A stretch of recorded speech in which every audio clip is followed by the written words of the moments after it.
Hey, small business people and lovers of good stories in general.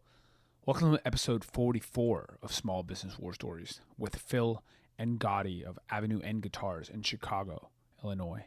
And this was in the middle of the last Soul of America tour. We're wrapping up. We had a couple more episodes of this Soul of America tour. We're going to do a few awesome-based episodes, and then we're going out into the Rocky Mountains for the next Soul of America tour. That is going to start mid-January. Very, very excited about that. Phil's got a lot of cool stories. He's a Beatle maniac, a very accomplished musician in Chicago, and he talks about what it's like to start a guitar shop in Chicago that's become a fixture there in the city. And this episode is a part of the Soul of America tour, and as such, it is brought to you by Tecovas boots. Tecovas boots are very, very comfortable, good-looking boots, and I wore them every single day of the Soul of America tour. Got lots of compliments. And what they do that's cool is that they go direct to consumers. So they don't go sell you through retailers. So you can go directly to them and get a big discount because they don't have to pay a markup to a retailer.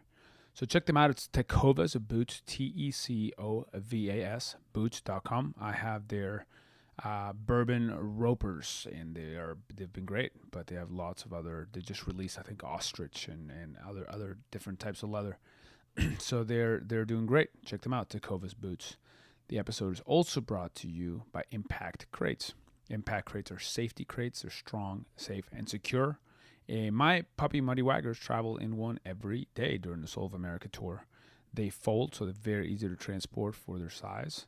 And you can get them all kinds of different colors. Check them out at Impact Crates. And if you go there and you put in code MUDDY20, MUDDY20, they will give you 20% off your order. What a deal. Check them out. Impact Crates. I'd love to hear from you if you end up having a great experience with them. Actually, either way, I want to hear it. Let me know if you use Impact Crates. And last but not least, the episode is also brought to you by Badger Mapping. Badger is an app that allows you to map your route effectively. A lot of salespeople use it, so they're able to go and figure out what the best way is to get from point A to point B and map their route. If you go there and check them out, you will get 2 free months if you tell them you came from Small Business War Stories. So check them out at Badger Mapping. It's the tool that I use to map all my travels throughout the country. And like every episode of Small Business War Stories, this one is brought to you by Proven. Proven is a small business hiring company and a small business hub that I started, and it's a great company. It's a great way to hire. I'm a little biased again because I am the founder, but it is a great way for you to distribute your job widely and then collect all your candidates in one place, collaborate with your team, and there is a free trial, so you should go check it out today. It's at www.proven.com. Without further ado, I want to get into today's episode, Small Business War Stories number 44 with Phil Angotti of Avenue N Guitars in Chicago, Illinois.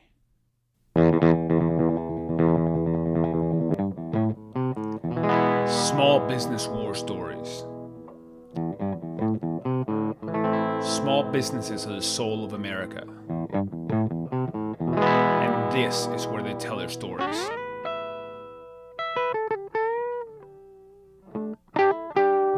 I am your host, Pablo Fuentes. And we are live here with Small Business War Stories, and I'm sitting here today with Phil Angotti of Avenue N Guitars in Chicago, Illinois, in the Wicker Park neighborhood. Welcome to the show. Thank you, Pablo. Thanks for having me. Yeah, it's great to be here. Today I want to talk to you a little bit about what it's like. I mean, Chicago is a city with a rich musical tradition.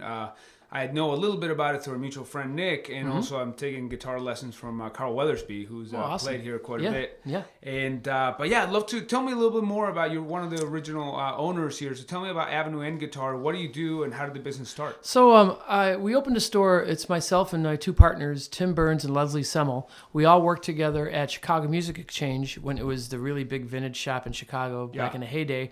The owner sold that to another owner. It's still owned today in Chicago, still run in Chicago. But we opened this store up. It'll be 11 years in August. Okay. Our business model was to be like a mom and pop friendly, musician friendly store that offered lessons repairs for amps and guitars, and like a lot of service is the main thing here. We want to be a hands-on, service oriented business. Cool. So what does that mean? That means a lot of people bring you their guitars to repair? Yeah, and well, we are all players ourselves and been in the business a long time, so we could actually talk to you about instruments and, what is your budget? What are you looking for? What kind of music do you play?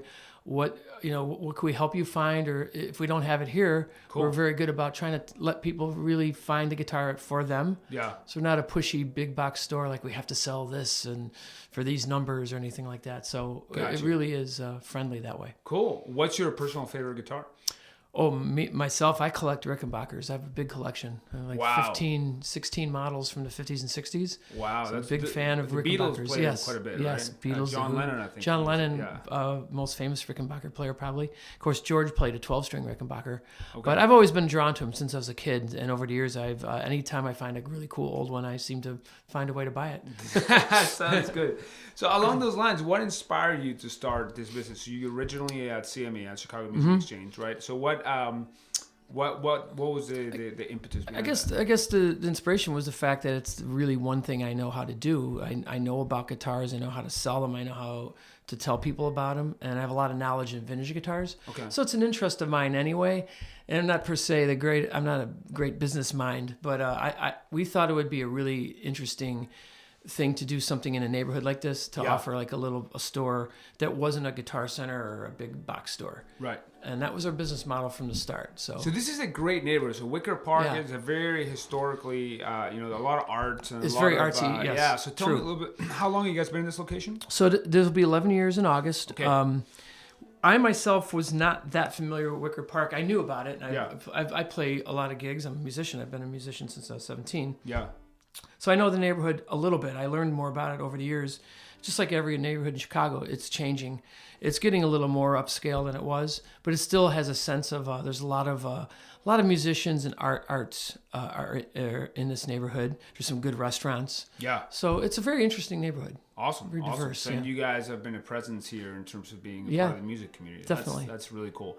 Let's talk a little bit about vintage guitars. So what is it about vintage guitars that makes them special to players? I mean, I play a little bit myself, so I have my own opinions about it, but I'd love to hear your take. It is a great question, and it took, like you're saying that you're playing now, it maybe will take you several years to play guitars to really see the difference, because at first you're like, that vintage guitar is this much money. It can't be that much better than my new one, right? Sure. Well, the fact is they are actually better. Okay. There's several reasons. One of the reasons was the craftsmanship, particularly back in the 50s and 60s, was really tremendous. Yeah.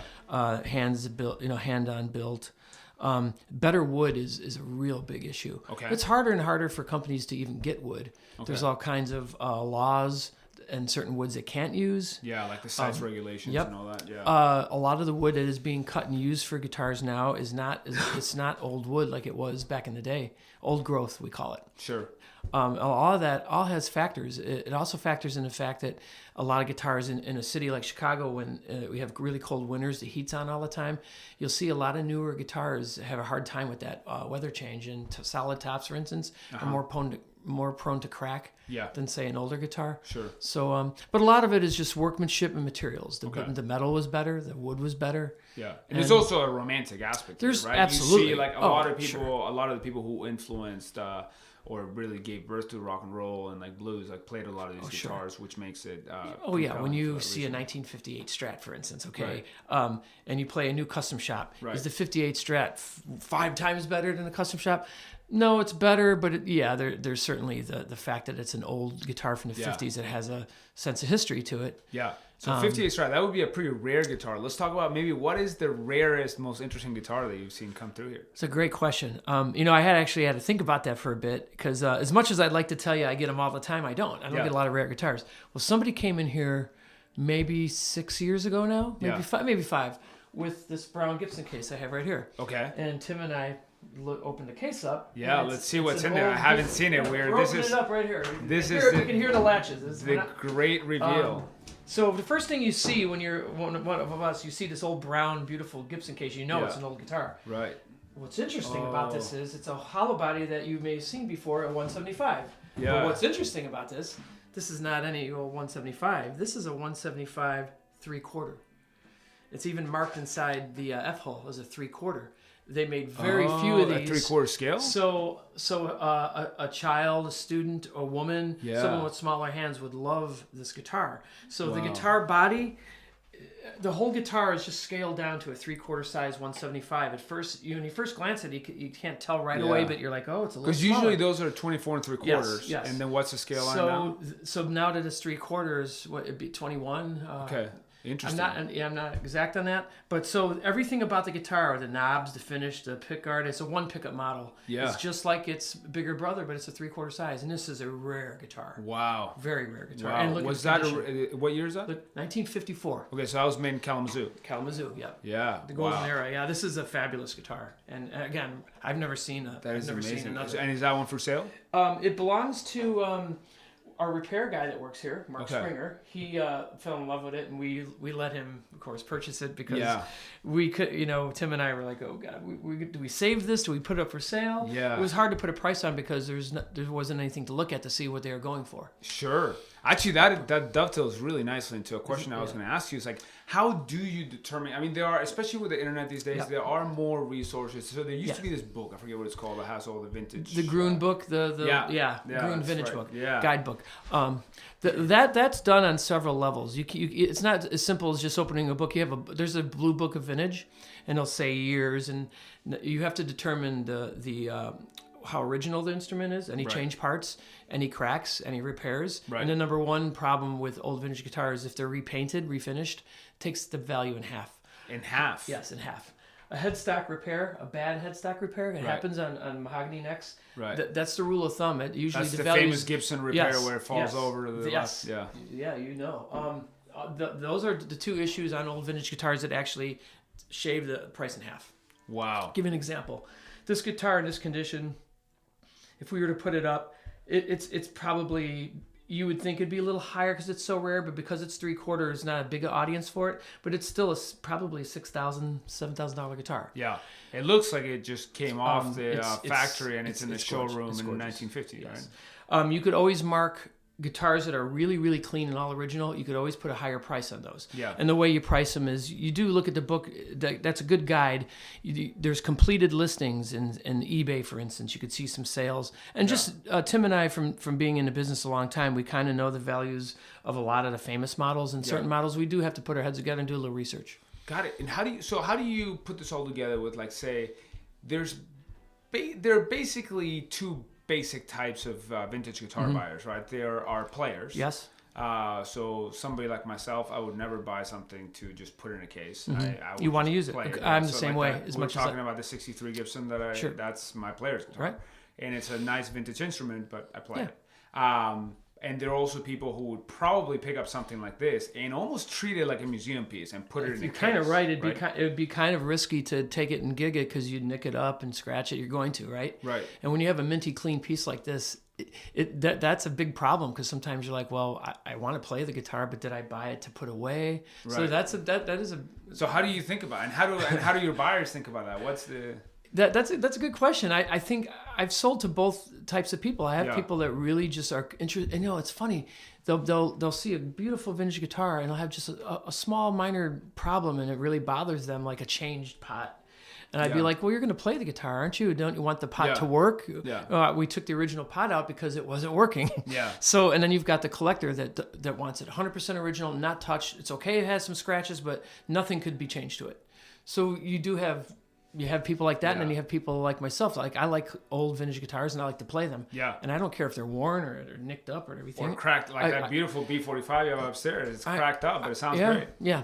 I have one of my old Epiphone Casinos, which is a John Lennon guitar, right? Yeah. I bought it this way. I play a newer one of those. I bought it. It's a 64, and it had a headstock break. It was pretty gnarly, but it was fixed beautifully and done, and it stays in tune and plays well. And I'm not afraid to take that, like when I go international, for instance. Sure. I've been to Belgium. I've been to London. Yeah. I've played in different parts of the world, and that's a guitar I'll put in a gig bag and bring with me because it's been heard already. Ultimately, you'll bond more with your guitar because of that. It does, yeah. It's almost like I feel like it's easy to play. Yeah, for sure, man. So, what is maybe a guitar that's overlooked today that you think could someday be worth something? That is really good question.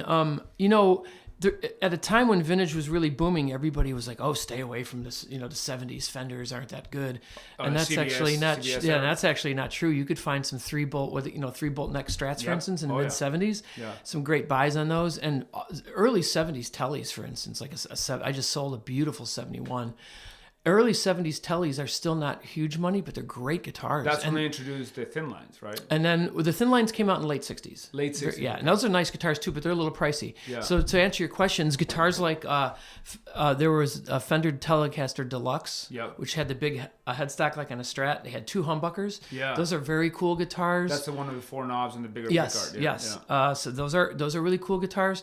Another sleeper out there is some of the early G&L guitars. Oh, very good guitars. Yeah, G&L. So that's a company, for anybody who doesn't know, that Leo Fender, who's a founder of Fender, then left Fender and went to start that in Fullerton. Yes. So what some of those early ones? Especially the early models. There are some collectors that will pay up for those, but they're still not price-wise. I think they're very good values. Yeah, on Leo Fender's grave, there's a headstock of a G&L, not of a Fender Strat. I didn't even know that. That's great. Yeah, see, I learned something. Wow. He actually didn't know how to play guitar. You know that? That I knew. He was like a little scientist. Yeah. It's amazing how he was able to develop such great instruments for players. Yeah. Not being a player himself, I find that really amazing. Yeah, it's crazy. Let's talk a little bit about the business side. Mm-hmm. So a lot of our audience are maybe folks at small business people that are interested in starting a business or operating a business. How do you guys acquire your customers? Obviously, you have word of mouth and you have a beautiful storefront here, but do you do any advertising at all? We did some advertising when we started. We found with the budget, it's really hard to do. Print ad is kind of dying. Yeah. So we try to do the word of mouth thing. Of course, is number one, and the fact that we're all musicians ourselves. Tim and I still play out all the time. Yeah. Leslie does occasionally. We have a lot of friends in the community that know about our store. Yeah. And then some of my teachers that are here, Nick was our first really steady teacher. We've recruited some really fine young teachers here, and they're out and about in the community playing gigs, and they've been handling a lot of social media for us. Yeah. It's like we have a Facebook page, of course, you have to today. So some of it we're doing social media. We do some neighborhood handouts occasionally.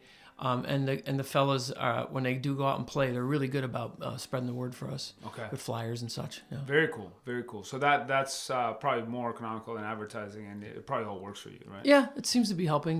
Awesome. And it's funny, you think you'd been here long enough, everybody knows. People still, come by and say, "Oh, we didn't know you were here." Yeah. And our sign is humongous, It is. But it just goes to show you, it takes a long time to dig in, and even when you're part of community, it takes time to get everybody to know you're here. Yeah.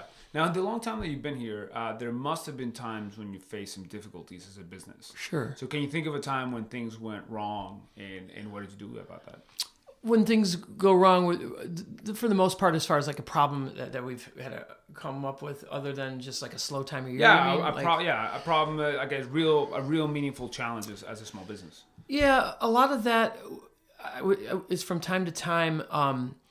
You were battling the internet all the time. Okay. And so to give you an example, there's a lot of line of guitars and lines of things that, as much as we'd like to carry them, we it's hard to compete with online sales and big stores. Right. So we try to find an angle and have some different things in here. And some of our biggest challenges is trying to keep the prices competitive and try to match online prices. And sometimes it's very difficult to do because the margins are so small. Right. So we really have to find ways of keeping our pricing so it's very fair and competitive. We want people in the neighborhood to feel they're getting a good deal. We're not trying to gouge them. Right. And that is a challenge sometimes, because sometimes we just don't have the means as a buyer from the companies to do that. Right. So a lot of it's leader loss, Interesting. Yeah. So, but I'm sure that we have lessons actually going on here in the other room, and you have a repair business. So I'm sure that being a part of the musician community helps you, combat some of that. Because obviously absolutely. Amazon can ship you a guitar. Right. But YouTube can't technically, but Amazon can really teach you how to play. Right. We just had a price comparison today. A person who can get a guitar on Amazon, and we could match a price, for instance, but there's free shipping, and then they have an Amazon card, so they get an additional a % off and everything. So we face that. Some people are they're comparing the prices. They're watching their budget. Yeah. The economy is tight right now. We're aware of that. So we really do our best to try to accommodate, and sometimes we can't. So that's frustrating. Right. But that's mostly for new guitars, right? Because when you get into the vintage guitar market, a lot of times it's more about the unique piece that you have and the right buyer. Right. Then it's a whole different thing, yeah. Okay, cool. What percentage of the guitars you sell here would you say are new versus older ones? I would say, because mostly we're dealing with a lot of students who are buying like lower price guitars and everything, we're selling new. I would say it's pretty 50-50. 50-50. Because Yeah, that makes sense. Mm-hmm. Cool. Very cool. What are some of the oddest or wackiest things that you've seen? I'm sure that, being in the music industry, being in this neighborhood, you must have seen some interesting stuff in the last 10 years. So what are some of the wacky stories? Well, a lot of them just involve some of the people have walked in here. We've had some characters. Oh yeah. Some of the funny things were when we first opened. We have the stage up there you saw with the curtains. Yeah, sure. And we were starting to do shows at the end of the day. Yeah. And some of the first 3 or 4 performers that we had in the first week were just, it was really funny. We had a woman that was like right off of Woodstock. She still had the long curly hair and the beads. Yeah. And she's a total 11-piece woman, and she started singing, and it was pretty funny. That's awesome. So we just had some funny moments with customers. Just a lot of them are friendly and nice, but every now and then you just get somebody that's completely crazy in here. What? And, we've had guys come in here telling us that. I had a voice in my head to tell me to buy this guitar, and he was holding the guitar and he was actually making noises like with his mouth, like he was trying to tell us that he was getting these things from outer space telling him what to buy, and we just were kind of like, okay, shaking our heads and going, just go along with it. Cool. Did he buy the guitar at least? No, he just tried a few of them and made some weird sounds. Got it. Sounds good to me. Well, maybe that's the key to communicating with aliens, just holding a guitar. I'm probably missing a few other funny stories, but there's always something like that. Cool. What would you say is the number one? If you had to share something, I mean, you must have seen a lot of stuff. If you had to share one lesson or one piece of advice for people who are either operating small businesses or thinking about starting a small business, what would it be? It's truly, it sounds cliche. It's just truly to be honest. It just doesn't pay. You sometimes will have somebody come in with a guitar and it's emotional to them. It might be their grandfather's or something. Yeah. And I personally would never have the heart to tell somebody, oh, that's only worth this, so I could buy it off them and sell it for a really high price. I've always been honest. I've told people what I think I can get for it. Yeah. This is what I could pay you for it. And then we always offer to do consignment because we could sell the instrument. We're not putting our money out till it sells. We take our percentages are pretty small. We do 15 to 20% depending on the price. And I gotta say that my partners are the same way. We're very strict about that. We have a no cheating policy. We just will not cheat somebody out of a guitar because we want to make a profit on something. Right. So do you? I think that's important. That makes sense. Have you seen? Can you think of a story of somebody who brought you something that's like they didn't know what it was worth and it's worth quite a bit? I sure can. When I first opened here, there was a friend from my old neighborhood. Yeah. He's a couple years older than me. His father in the Army bought 2 old Gibsons, and one of them was a Gibson BR9, I want to say lap steel. Oh, wow. And a $1,500 piece, maybe 12 to 15. He thought he had a late 30s J45. Mm-hmm. He showed me pictures of it, and it was an Advanced Jumbo. The Advanced Jumbo was a Brazilian rosewood back and side, top-of-the-line Gibson round shoulder guitar with these different inlays, and I saw the picture. If he had brought that around to other dealers that were less honest, they could have. He was thinking he had $1,500, $2,000 guitar. Yeah. I sold the guitar for him for $7,000. Wow. It was worth maybe 8 to 9, but his father put a hole in it for a pickup, and so it had a couple holes. Yeah. But and he was a friend from my old neighborhood. He offered to give me 10%, and we were happy with that. And just an example of sure, I could have given him $2,000. They would have been thrilled. Yeah. But now is the opposite true? Do you get people in here bringing you something that they think is worth a lot? And you're like all the time. Yeah. And you have to. This also leads to your other question about business tips. You have to be very careful how you present telling people values because you don't want to insult them. Right. You don't want them. They bring in a piece of, let's say it's not the greatest guitar. You don't use the word crappy, and you don't. Well, this is a. you try to nicely tell them that the guitar doesn't have a lot of value. This is what we would put it up at without even offering a price. And a lot of times, just from lack of knowledge, they're a little disappointed. Yeah. They think because it's been around a long time, or maybe their dad bought it. Yeah. But it might be a cheap guitar. Or like I have a 64 Harmony, for example. You know, and yeah. a 64 Harmony Right. is only worth a couple $100. Yeah. So some people immediately are really understanding and cool, but some people get offended if you shoot a price in their minds, their instrument sometimes is worth way more than it really is. So you have to do that with the right tact. Yeah. So what's Avenue N for the next 10 years? What do you guys how do you guys see that going? That's a great question. We would like to think that this kind of store still needs to exist. I'm really hoping that kids start picking up the guitar again. Yeah. We're seeing young kids coming in here and playing. I'd love to see that come back again because it really has been on a downslide. A real simple question. You ask a young kid that comes in here, who's your guitar hero? When we were younger, you could rattle off how many names? Give me some names of who you like, right? People, yeah. Yeah, I could rattle off. Right, me too. And a young person, what do they say? Well, who's on TV playing now? Who's the big guitar star? There aren't any. Gary Clark Jr. Maybe. Yeah, you know what I mean.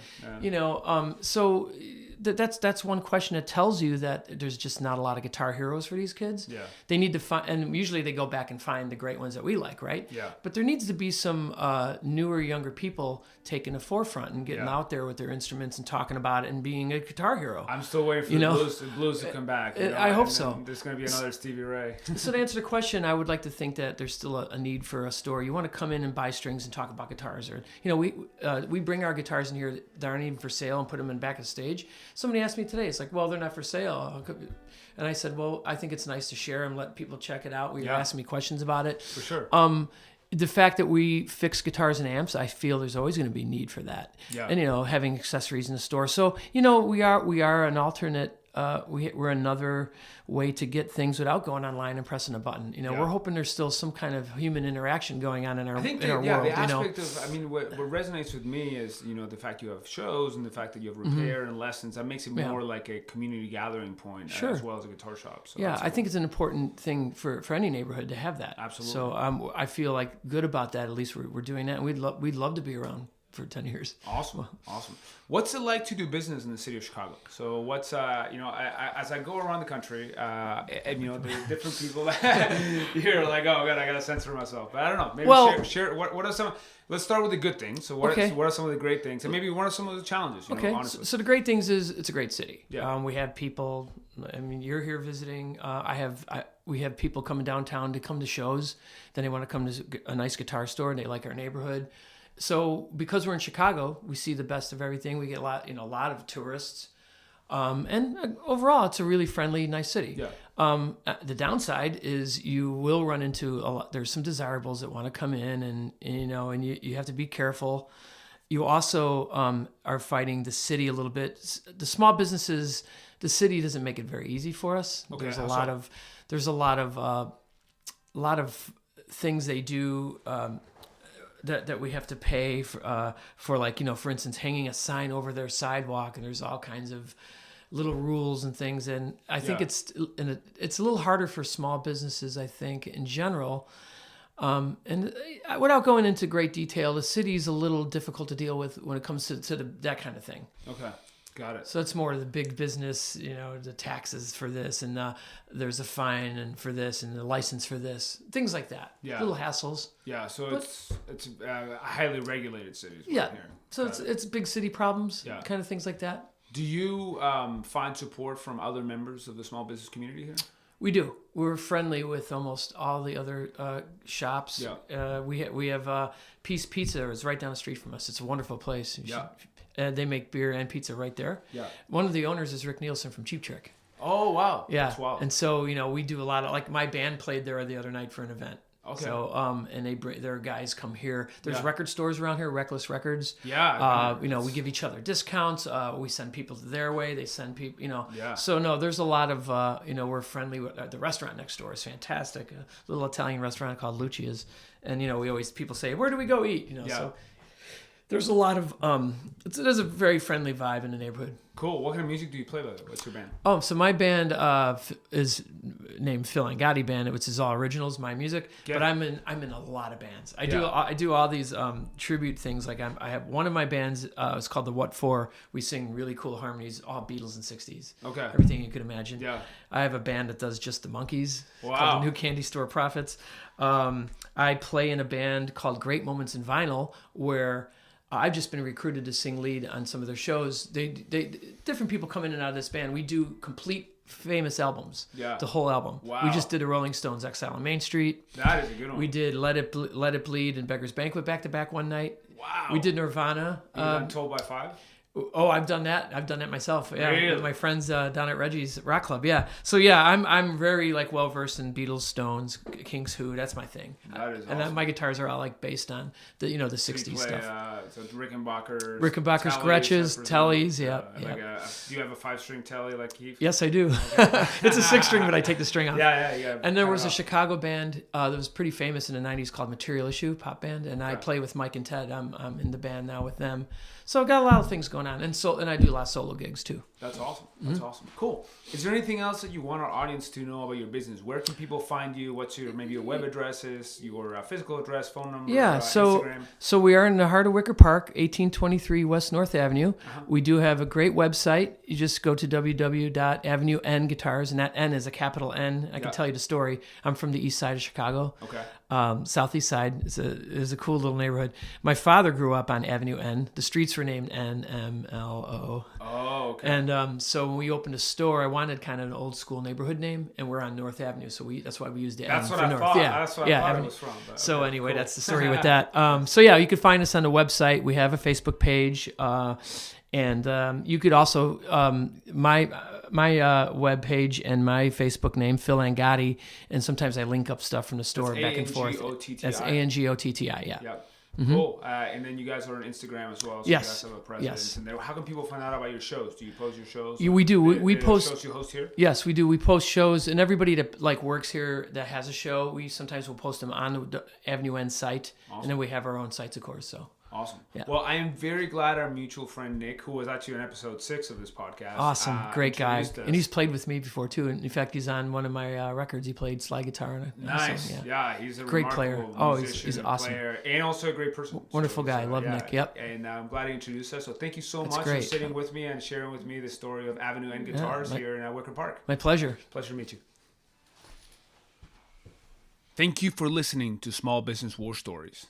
If you enjoy the show, share it with a friend, or you can subscribe on iTunes, Stitcher, or on our blog at blog.proven.com. If you have an idea for us, we'd love to hear it. Please email us at podcast@proven.com. See you next time.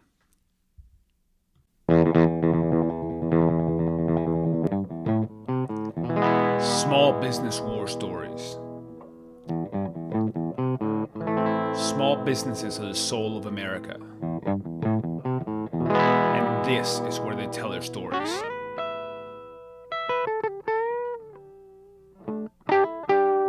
I am your host, Pablo Fuentes.